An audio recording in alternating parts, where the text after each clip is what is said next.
Hello YouTube. It's been a while since I posted a real video, and I also recently passed 150 subscribers. After I made the T95, I wanted to make some more tanks, but smaller tanks instead of more behemoths like the T95, ones that were more maneuverable and had a turret. So I made these here. These tanks were made by me, for you, my subscribers, and the Gmod community to enjoy. They are available for download in the video description. These are, in order, a PZ-4 from Germany, a T-34 from Russia, and an M4 Sherman from America. They each have their own playstyle and are balanced with each other. I tried to stick as close to World War II statistics as possible, especially with the armor. However, some minor things like the T-34 having 61 penetration for APHE and 63 for AP at 1,000 meters was changed a bit to be more balanced. They all share a common combat system and are made to be easy to operate. I hope you enjoyed driving them as much as I enjoyed making them. Make sure you see what mods you need in the video description so that you can drive these. The PZ-4 may be the slowest tank and the one with the least defensive capability, but it makes up for this by having the most offensive capability. The side and rear armor are extremely poor, with near vertical faces all around. The front armor also faces a defect of, if a shell hits this front plate, it's going to be reflected into the view plate. Once that view plate breaks, shells are free to ricochet around in the driver's area. The PZ-4 also has the weakest engine, but being the lightest tank out of the three, it's at home climbing up steep gradients.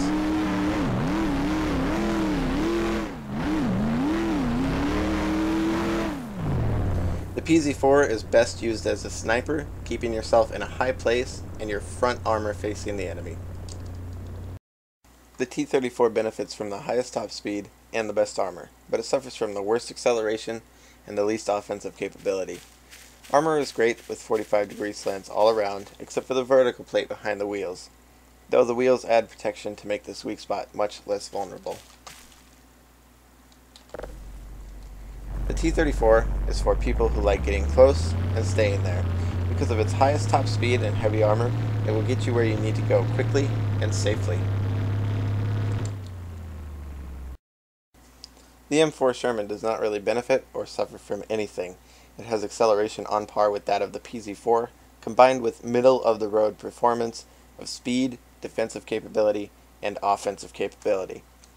Armor is adequate. Although it has vertical armor on the side, the thickness is more than that of the PZ-4. The rear armor is nicely sloped, with the same thickness as the sides. Although the upper front armor is the best out of the three tanks, the lower front armor is the worst.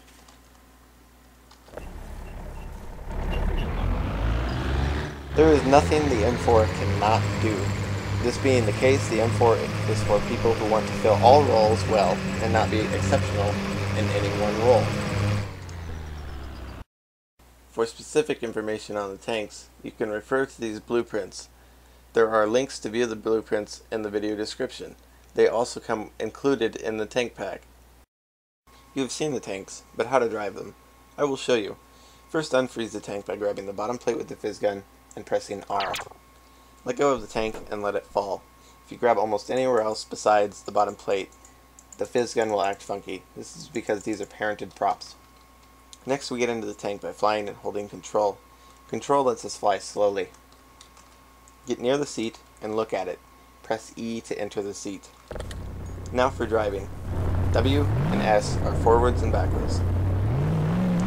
A and D are left and right. Space is the brakes in case we need to stop in a hurry. Left click shoots the cannon, while right click shoots the machine gun. R changes your selected ammo between the three types from left to right. F changes our view. Our first view is inside of the driver's area and allows us to see information. While in this view, our aim is pretty inaccurate, only being able to hit things close up.